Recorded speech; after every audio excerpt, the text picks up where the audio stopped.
My name is Pam Keller. I am the Mayor Pro Tem from the City of Fullerton, and I'm here today to introduce my very good friend and fabulous colleague, Sharon Quirk, who was our past mayor for the City of Fullerton in 2008. Sharon is our 7th councilwoman in over 100 years that has been elected to the Fullerton City Council, and only the 5th female mayor and the first Latina female mayor. When Sharon ran for council, one of the things that was very important to her was to open up the process for all people in our community.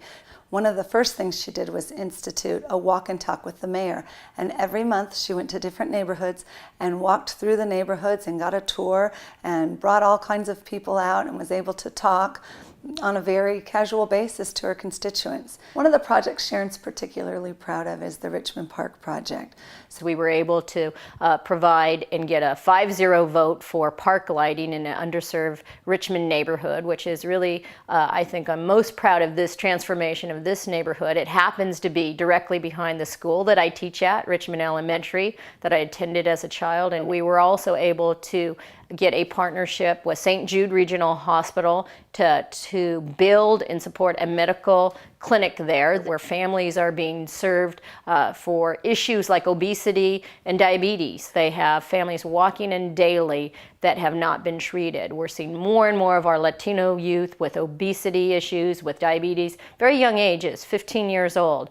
So not only providing the lighting that helps these kids get out to play soccer at night, adding at least 10 additional homes with a Habitat for Humanity, and now looking at a 3-acre project that will provide low to moderate housing. I just hope that everyone realizes that my mom is the type of person who really does always try and make the best decisions for other people's interest. It's never self-interest. It's always, trying to do something to better her community.